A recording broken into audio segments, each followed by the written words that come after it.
Praise God. Yung palakpak po ng mga anak ng Shaddai. Yung palakpak po ng mga answered prayer. Hanapin mo ang iyong katabi. Sabihin mo, kapatid. Kapatid. Magsigasig sa paglilingkod. Alam niyo ba kung bakit? Sabihin niyo bakit? Bakit? Dahil may sorpresa, dahil siya dahil ng Pasko. Amen? Sino naniniwala may magandang biyaya sa iyo siya dahil?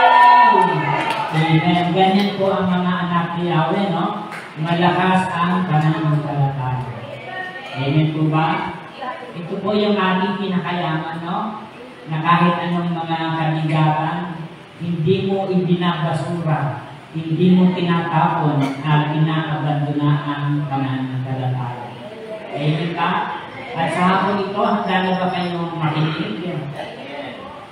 Ang Ebanghelyo ng ating Panginoong Jesus ayon kay San Lucas chapter 21, verse 25 hanggang 28, at tayo ay kakalo sa 21, 33 hanggang 36. Sumayin yung lahat ang Panginoon. Pakinggan po natin ang mahina. Magkakaroon ng mga tanda sa araw, sa buwan, at sa mga bituin.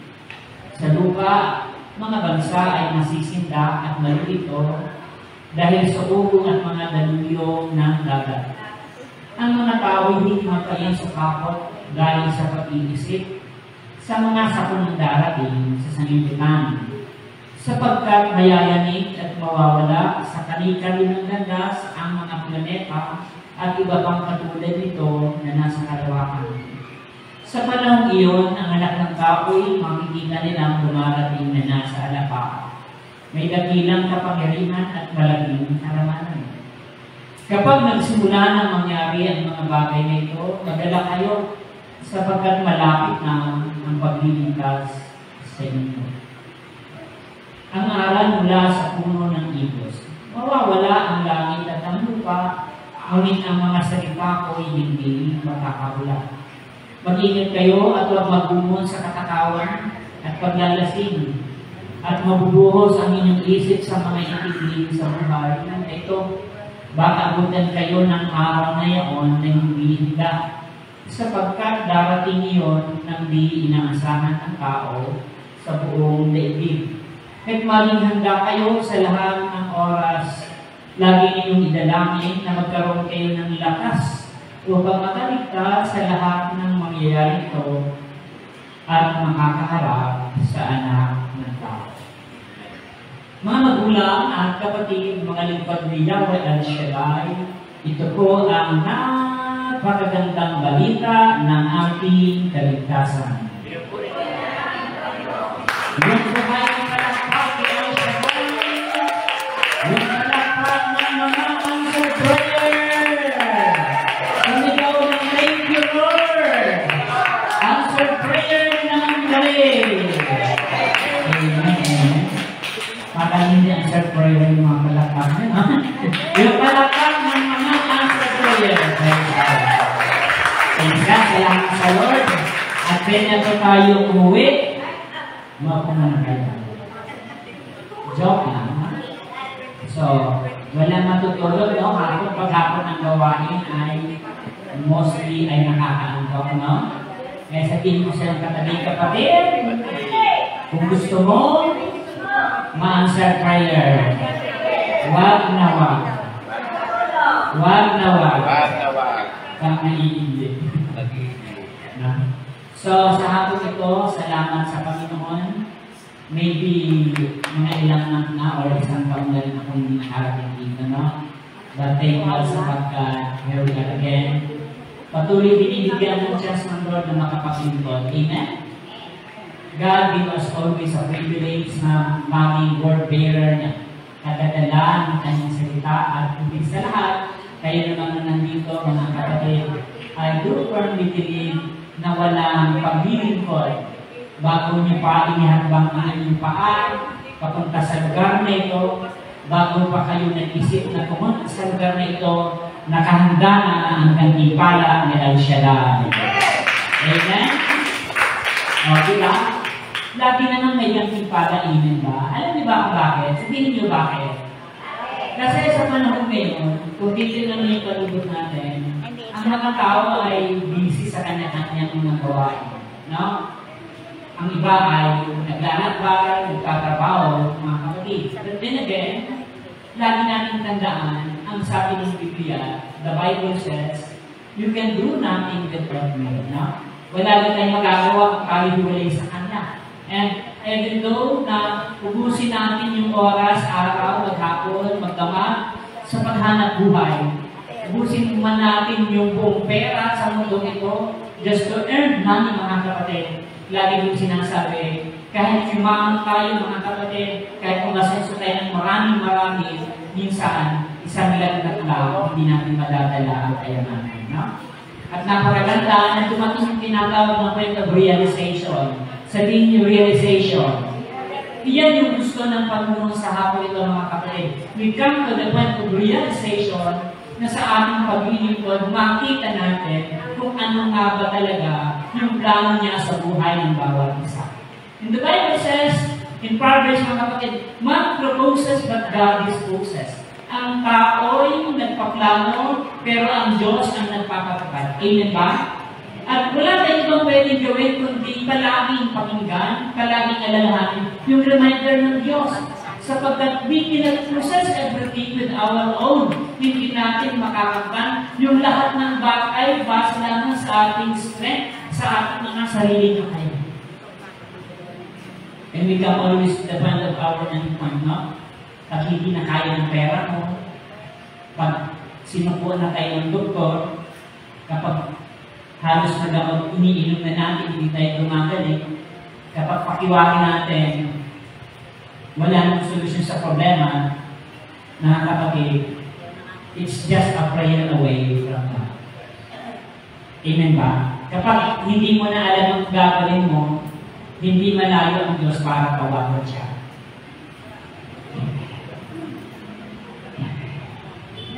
Mga kapatid ko sa Panginoon, napakahalaga na i-ground natin yung ating faith sa Lord. Isahin natin ang ating buhay sa Diyos. And God reminding us in this afternoon that all these things will vanish. Heaven and earth will pass away, but my words will never pass away. Sabi ng Biblia na ating binasa, mawawala sa posisyon ang bawat planeta. No? Lahat ng bagay mawawala, mga kapatid. Everything will fade, but the Bible promises that the Word of God will remain. Pag nakapanood tayo ng mga bagyo, ng mga lindol, kapag nakapanood tayo ng mga matinding sakuna, hindi natin mawari yung mga pangyayaring ganun. Amen? Especially kung may mga mahalagang sa buhay, kung mga nakakonect sa atin yung mga taong nakaranas ng ganun, hindi madali. Pag nanonood ka ng TV sa sakuna, minsan okay lang yung pakiramdam natin. Amen ba? Kapag involved na yung ating pagkatao, hindi na madali. Hindi ba kayo? Hindi na madali kapag tayo ay dumadaan sa ganung sitwasyon. And kulang ang lahat ng abilidad, kulang ang lahat ng kapability natin para iligtas yung ating sarili. Napanood ko noon sa Bicol ng Baguhen, nung magkaroon ng baha sa Bicol, almost 80% doon ang naapektuhan ng baha. Nakita ko yung mga kotse na parang walang laruan lang na inaanod ng tubig, no? Yung mga magagandang bahay na natatabunan ng maraming tubig, may mga nadidiba. And sometimes, kung titignan nyo, napakasama. Minsan ang pagkakataon, inubos mo yung lahat ng pagod mo, ng overtime mo just to buy mga bagay na gusto natin. Bibili ka ng kotse, papatay ka ng bahay, pero sa isang lab ay hindi pala minsan makakinakain. And that's why, ang gusto ituro sa atin ng Panginoon is to ground our faith. Isalig, staying grounded in faith. Ilagay ang ating pananampalataya. Isalig, manatili na nakasalig ang ating pananampalataya nang sa ganun to navigate the uncertainty and anxiety. na pag dumating yung mga pagsubok, yung dumating yung mga bagay that beyond our control, only the faith can reveal to us. Sa dulo, ng pagkakataon na wala ka ng mapupuntahan. Sa dulo ng mga abilidad natin, hindi pa tapos ang laban. Yung iba, sa dulo ng kanilang problema, sa dulo ng kanilang mga kabigatan, nagbibigit na lang. And they never recognize na kahit gaano kabigat ng problema, kahit gaano kahirap ng sitwasyon, if we are stay in our faith, mga kapatid, maniwala kayo, hanggat hindi ka sumusuko, hindi ka talina. Hindi ba kayo? Hanggat hindi ka tumigil, hanggat hindi ka sumusuko sa anumang laban, hindi ka patalo. Pero sinabi ko, Lord, pag sinabi mo sa sarili mo, wala namang pag-asa, wala na kaming pera, wala na kaming pagkakataon pang makapang, sasabihin ng demonyo, tama ka, sister. Papanigan ka. Pero alam nyo, yung tao may pananampalataya na natili, na nakasalig ang kanyang pananampalataya, na nag-navigate niya, na mamalig siya ng kanyang buhay patungo sa pagbangon. Hindi ba kayo? Sino ba yung walang problema? Sino ba yung hindi nakakaranas ng mga stress na yan? Sino ba yung mga taong hindi nakakaranas ng takot, mga kapatid? Lahat ng tao ay fragile sa mga pagkakataon na hindi abot ng ating kakayahan.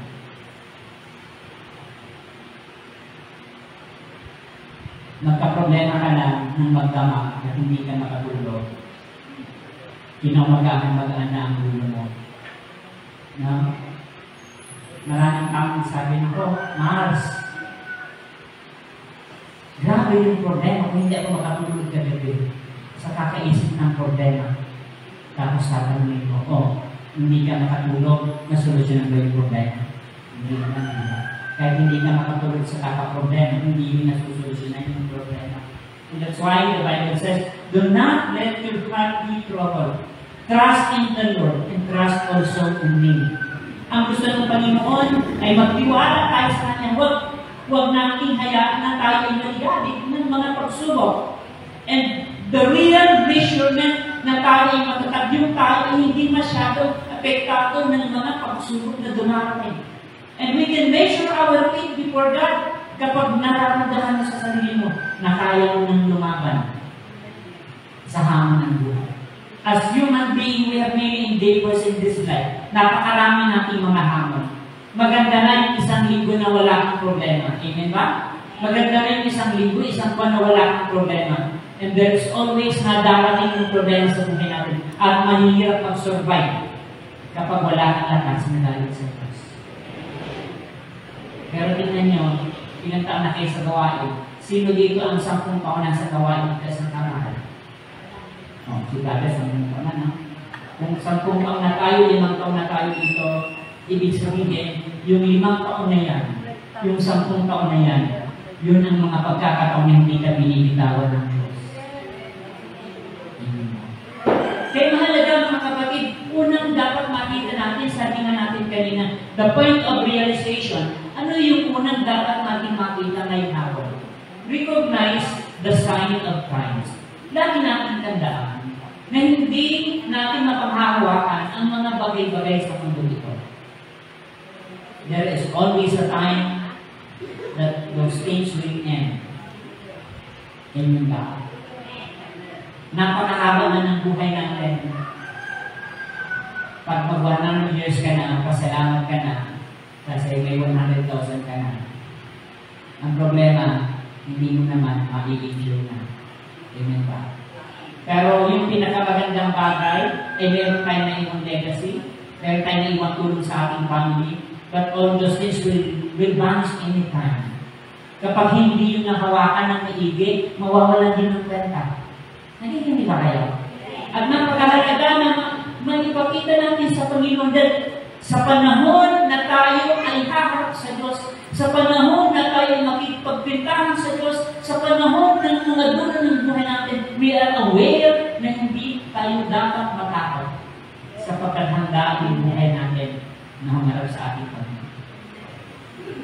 Sabi ng Panginoon, darating ang panahon na mawawala ang malayman ng mundo.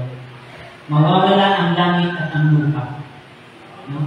Yung lahat ng bagay na iniisip natin na magiging sandigan natin ay mawawala ng pera. Meron akong kakilala. Sabi niya, Brother Chito, alam mo ba yung bahay namin napakatibay? Update ba yung kanyang bahay? Ang sabi niya, kahit malakas ang bagyo, hindi ko nararamdaman sa taas. Kasi yung kanyang bahay talagang nakadit, talagang maganda yung pagkabit, no? Fully furnished, punong-puno ng mga matitibay na baka. Pinaakyat na ako sa bahay. Pag sinarhan ko yung mga pintuan, hindi mo mararamdaman na nagbabagyo. Sabi niya, pag bagyo, pag nasa loob ka, hindi mo mararamdaman na malakas ang bagyo. Kasi matibay yung pundasyon. Pero alam niya, maya-maya tumibig siya. Sabihin niyo bakit? Kasi sa kanyang pagtibig ng kanyang kwento. Pero Brother Chito, kahit hindi ko nararamdaman ang bagyo sa labas, sa tibay ng bahay ko, ang bagyo sa libig ko hindi ko mapigilan. Kahit hindi niya nararamdaman ang lakas ng hangin sa labas, hindi niya maiwasan ang bagabag sa puso. Yung pagkatapusan ng mundo, yung mga sakuna na pwede natin malaanan, ay hindi yung dapat natin katakutan. Ang dapat natin may handa yung ating sarili na naman ang mangyari, we are aware na yun ang realidad ng buhay, na walang sino mang pwedeng makadagdag ng kanyang buhay kahit isang saglit. Alam nyo, doon sa amin, nung kami nag-rent ng bahay sa isang town, nagkakila kami ng aking asawa, may nagbalita doon na magkakaroon daw ng tsunami. Alam niyo ba tsunami? Yung malaking alon. Nung nagbalita yung barangay na magkakaroon daw ng tsunami, nagsipaghandaan yung mga neighborhood. Dala-dala nila yung refrigerator, dala nila yung mga aparato, maggamit nila, inilalagay nila kung saan sila mapupunta. So, nagpanik yung tao. Kasi darating daw yung malakas na alon, yung nakakalaking tsunami. Sabi ko sa asawa ko, alis na din tayo. Sabi niya, anong dadalhin natin? Sabi ko, wala ka nang dadalhin. Kasi kahit pinakamaliit mong pitaka, kapag inabot ka ng malakas na unos, hindi mo rin madadala pag naging ka. Sabi ng Bible sa ating binasa, heaven and earth will pass away, but my words will never pass away. Yung lahat ng bagay na iniingatan natin, yung lahat ng bagay na pinagpaguran natin, yung lahat ng bagay na pinag-away natin just to possess those things, mga kapatid, sa dulo, sabi ng Bible, for we brought nothing into this world and we can take nothing out of it. Sapagkat wala ang dinala sa mundo ito, wala ang dadalhin pag-alis mo sa mundo ito. Amen ba? Sabi ko lagi, pag nag-ipon ka ng pera ng sobrang dami, although maganda naman yung mayaman, pero ang reality ng buhay, pag katawanan natin ang kapalit, kapag buhay na natin ang kapalit, wala nang saysay ang pera, no? Kapag sabi ko, ang kayamanan natin ay ang aking kalusugan. Naniniwala kayo? Amen. Nung mag-alala ko sa nanay ko sa Naga, may nakakwentuhan ako doon na almost 1 month na sa hospital. Alam niyo kung magkano ang kanyang ginagastos everyday? Sabi nila, brother, gumagastos kami dito ng 4,000 a day. Kasi bumibili sila ng hangin. Sabi niya, ang original price niya ay 8,000 a day. Para mabuhay ang kapatid namin, kailangan araw-araw may 4,000 kami. Dumating yung panahon, nasuko na sila ng doktor. Ang sabi ng doktor, ibigay na natin, tatanggalin na ang mga gadget, ang mga oxygen sa kanyang katawan. At alam niyo, sabi ng doktor, pag tinanggal ang oxygen within the seconds, titigil ang paghinga.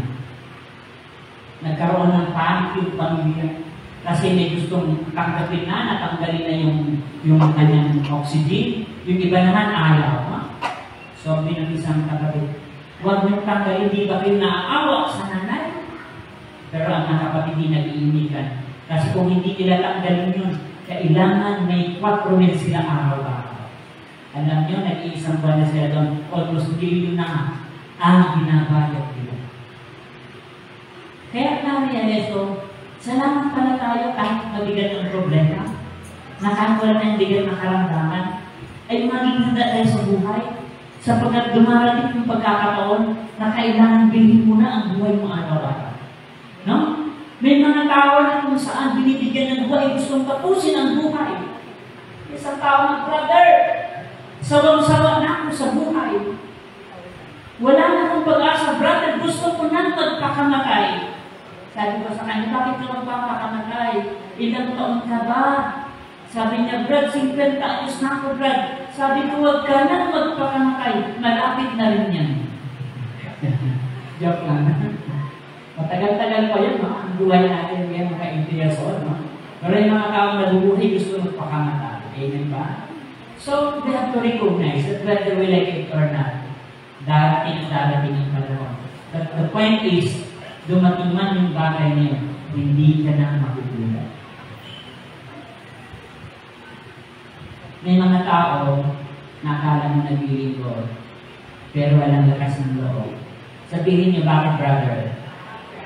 10 years na naglilingkod kay siya.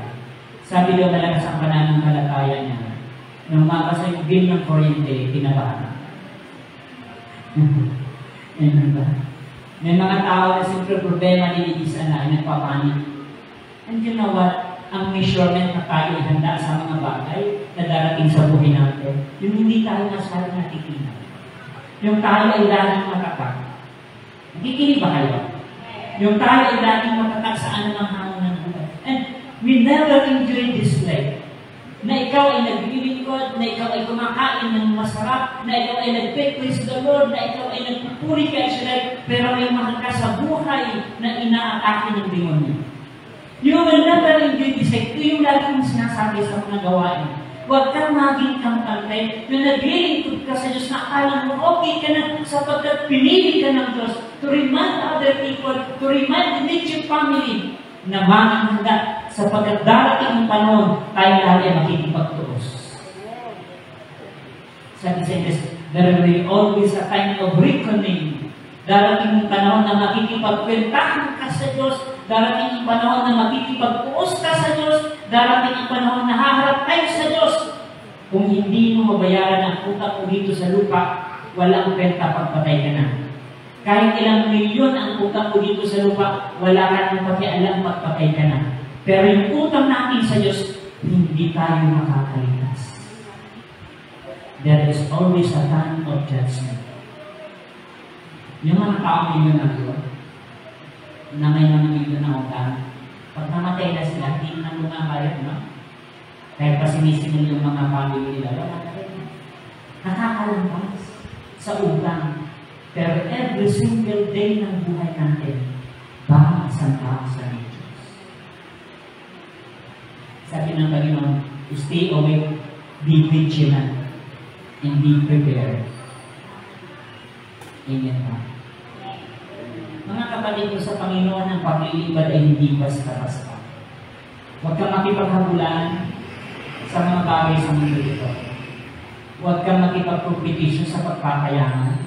Huwag kang makipagkompetisyon sa pagpapalangin ng mga ari-arian. Makipagkompetisyon ka na ihanda ang buhay natin. Because any time of the day, hindi natin alam kung ano darating. Nandiyan ba kayo? Mga kapatid ko sa Panginoon, sinasabi dito na yung lahat ng bagay ay na inaasahan natin ay hindi pagkakataon para kuilan na. Yung mga tao na lakas lang ang loob pag may pera, no? Yung mga tao na malakas lang ang loob kapag may mga kakilala silang mga tao na malalakas at matataas ang katulad. Pero sabi ko nga, sa panahon na ikaw ay nasa baka, lahat tayo nagulutang-lutang sa baka, walang mayaman, walang mahirap. Sabi namin isang temple brother, sa gitna ng baka, may dalawang bagay akong makita, ang ginto at ang kahoy. Sabi ko, anong pipiliin mo? Pipiliin ko ang kahoy kasi ang kahoy lumilitaw. Kung sa gitna ng baha, nakakita ka ng ginto at hinawakan mo yung ginto, diretso ka sa ilalim, no? Pero ang kahoy na walang halaga sa gitna ng baha, hinawakan mo yun, pwede ka makakampay. Sabi niya, brother, sa gitna ng baha, na makakita ko ng kahoy, doon ako kakapit para makaligtas. Pag makaligtas na ako, hahanapin ko ang ginto. Siyempre naman, no? Siyempre kailangan natin. But the point is, may pakita natin sa Panginoon na ang buhay paglilingkod ay hindi lang sa material na bagay. Sabi ko, pag naligo ka sa negosyo, pwede kang maghanap ng ibang negosyo. Pag naligo ka sa pag-ibig, sa love life, pwede kang mag-move on. No? Sabihin mo siyang kapatid, mag-move on ka. Kapag naligo ka sa mga pangarap mo, professions, there are many options. Pero alam niya, mas mabigat. Sabihin mo, ano brother? Ang mabigat sa buhay natin, yung mabigo tayo sa pag-ibig. Kapag tayo ay na-reject ng Panginoon, wala nang ibang Diyos na pwede natin magtahan.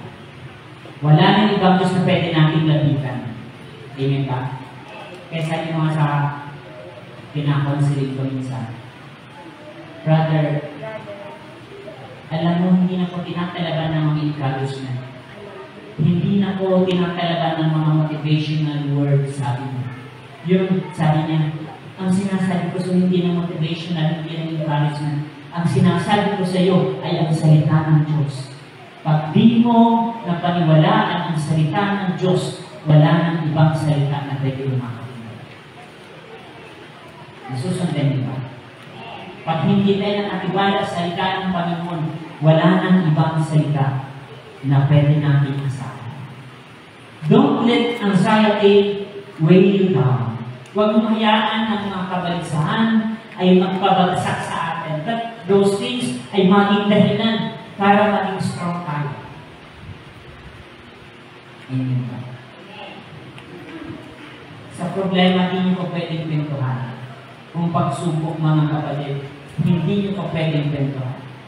Kahit sa kalokohan, hindi ako ignorante dyan, maniwala ko kayo. Pero hindi tayo pwedeng magmalaki. Amen ba?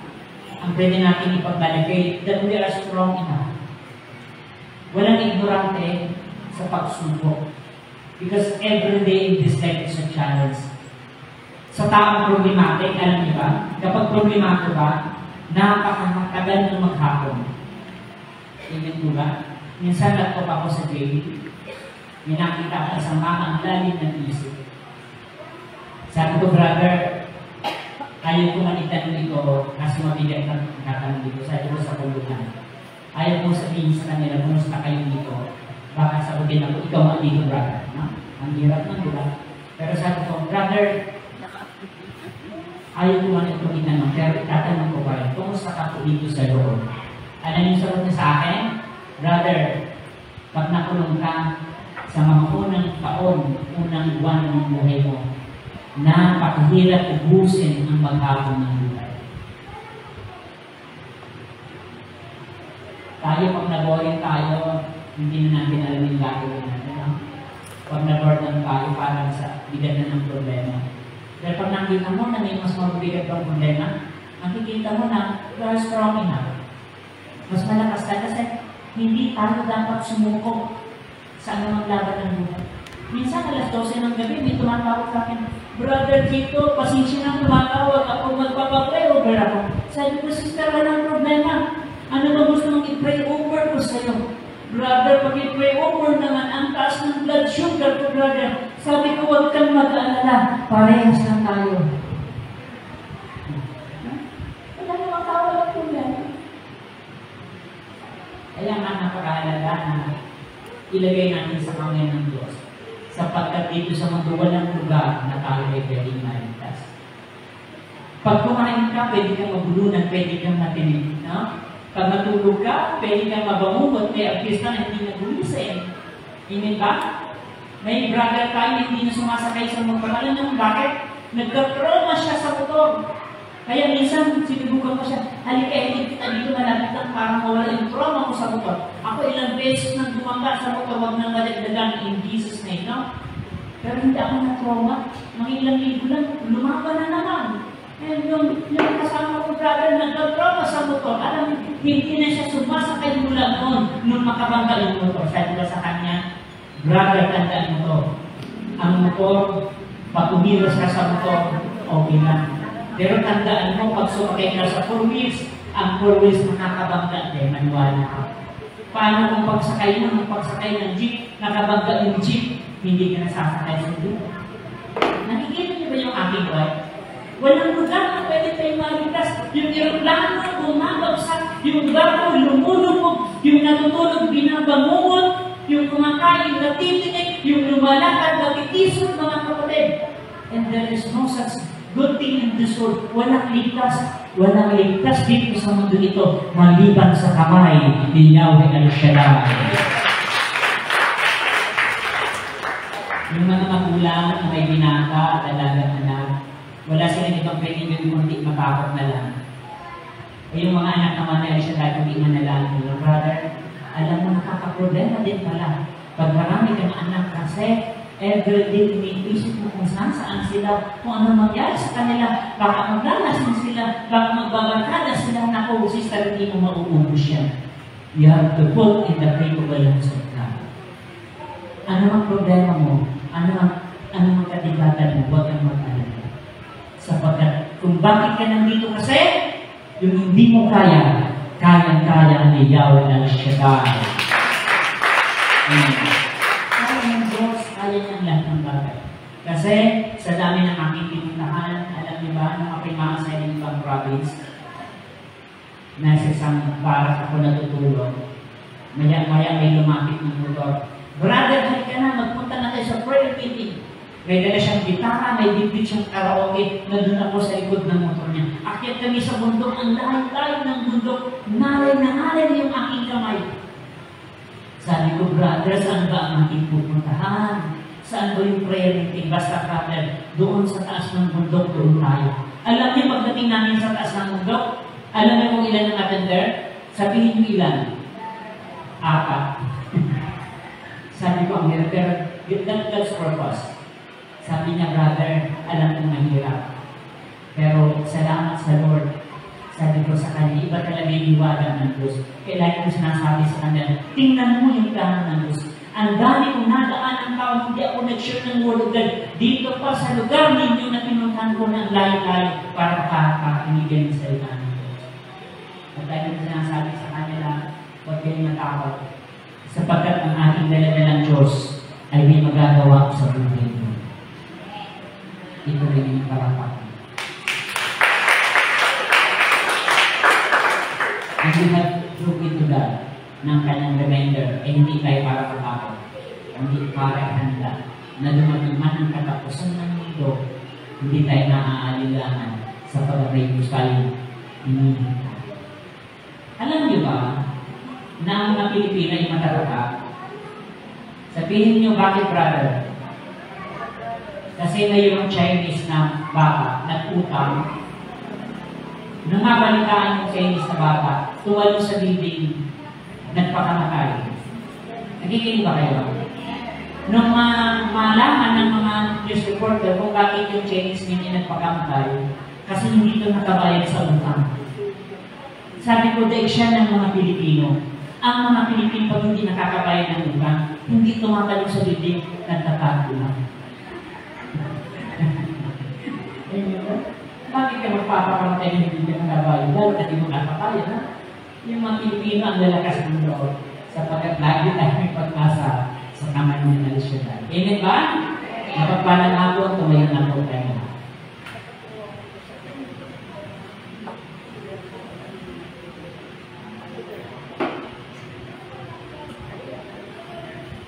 Ilagay natin ang ating kamay sa tapat ng ating puso. At ipikit natin ang ating mga mata.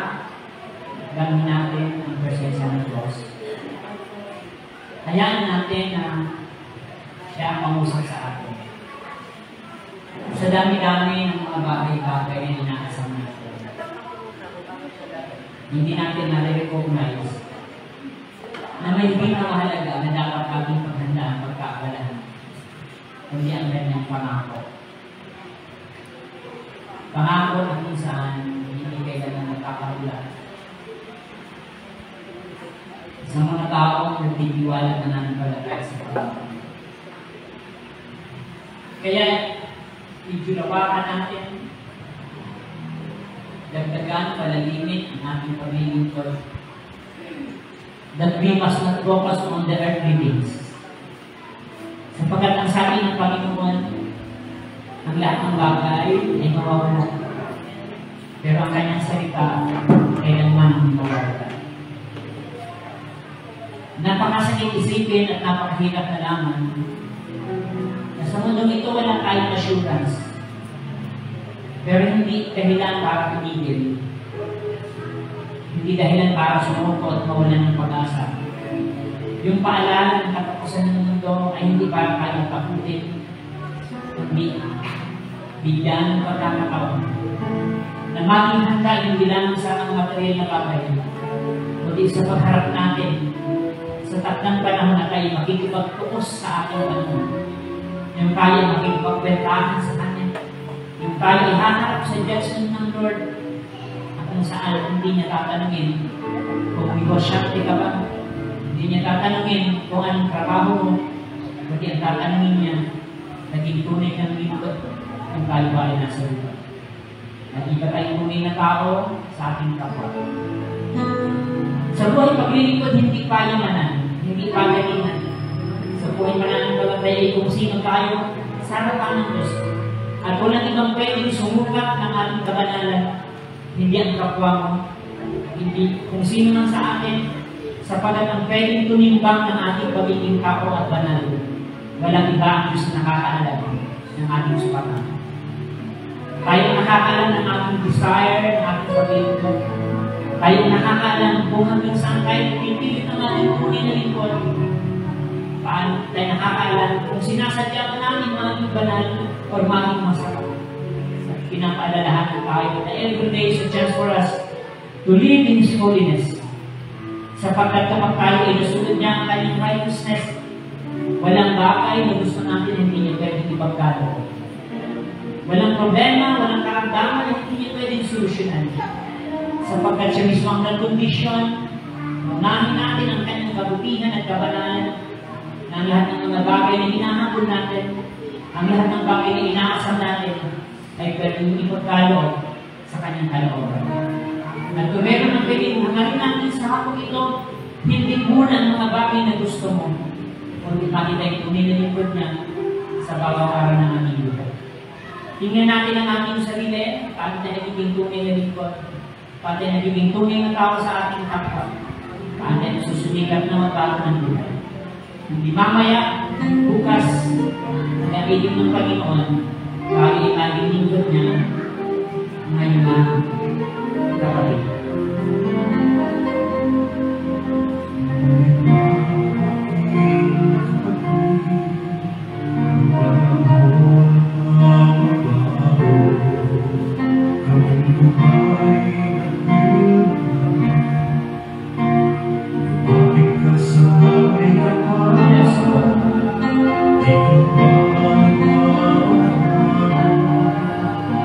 Sa mga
ay hindi sapat para bigyan namin ng bansa.